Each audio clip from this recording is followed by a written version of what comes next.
बादशाह अकबर बहुत हंसमुख और मजाकिया स्वभाव के व्यक्ति थे।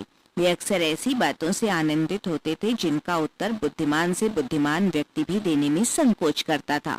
बादशाह अकबर को पहेलियां पूछने का बहुत शौक था। अकबर के अधिकतर पहेलियों का उत्तर बीरबल के पास ही होता था। सही अर्थों में बीरबल के पास ही बादशाह अकबर की पहेलियों के उत्तर होते थे, इसलिए बादशाह अकबर उनसे बहुत प्रसन्न रहते थे और बाकी दरबारी बीरबल से बहुत जलते थे। एक दिन बीरबल दरबार में अनुपस्थित थे। ऐसे अनुकूल समय में सभी दरबारी बीरबल के खिलाफ बादशाह अकबर को भड़का रहे थे, उनकी निंदा कर रहे थे।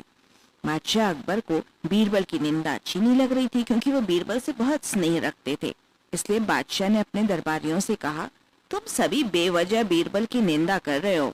बीरबल तुम सभी उपस्थित दरबारियों से काफी चतुर और बुद्धिमान है। इस पर दरबारी बोले, जहां पना, आप वास्तव में बीरबल को आवश्यकता से अधिक मान सम्मान देते हैं, हम लोगों से अधिक उन्हें स्नेह करते हैं। आपने एक हिंदू को बेमतलब सिर पर चढ़ा रखा है।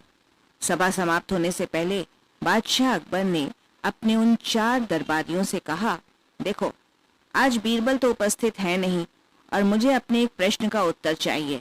यदि तुम लोगों ने मेरे इस प्रश्न का गलत उत्तर दिया तो मैं तुम चारों को फांसी की सजा दे दूंगा। इतना सुनते ही वे चारों दरबारी घबरा गए। उनमें से एक दरबारी ने हिम्मत करके कहा, जी प्रश्न बताइए बादशाह सलामत। बादशाह ने प्रश्न किया, बताओ संसार में सबसे बड़ी चीज क्या है। प्रश्न सुनकर चारों दरबारी चुप हो गए।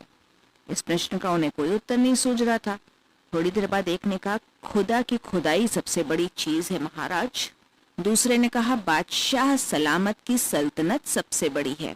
उनके अटपटे उत्तर सुनकर बादशाह ने कहा, भली भांति सोचकर उत्तर दो, वरना मैं पहले ही कह चुका हूं कि तुम लोगों को फांसी पर चढ़वा दिया जाएगा।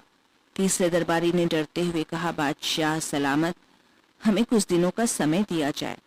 बादशाह बोले, इसमें मुझे कोई ऐतराज नहीं है, मैं तुम लोगों को 1 सप्ताह का समय देता हूँ। बादशाह का आदेश सुनकर वे चारों दरबारी दरबार से मुंह लटकाए बाहर निकल आए। फांसी के नाम पर उनके चेहरों पर हवाइयां उड़ रही थीं।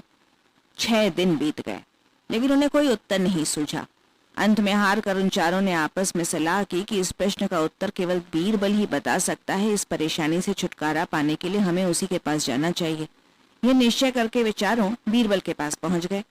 उन्होंने बीरबल को विस्तार से पूरी घटना बताई और हाथ जोड़कर उनसे प्रार्थना की कि वे उनके प्रश्न का उत्तर बता दें। बीरबल ने प्रश्न सुना और मुस्कुराते हुए कहा, मैं तुम्हारे प्रश्न का उत्तर दे दूंगा, लेकिन मेरी भी एक शर्त है। वे बोले, आप एक शर्त की बात करते हैं, हमें आपकी 1000 शर्तें मंजूर हैं। बताइए बताइए, क्या शर्त है आपकी। बीरबल बोले, तुम चारों अपने कंधे पर मेरी चारपाई रखकर दरबार तक ले चलोगे।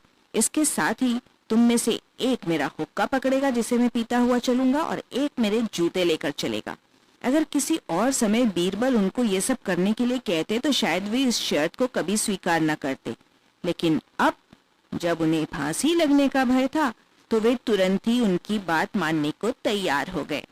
उन्होंने वैसा ही किया जैसा बीरबल ने कहा था।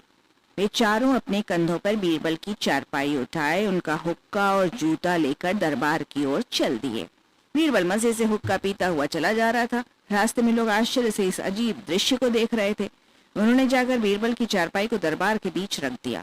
बीरबल ने चारपाई से उतरकर कहा, बादशाह सलामत, आपको अपने प्रश्न का उत्तर मिल गया होगा कि संसार में सबसे बड़ी चीज है कर्ज।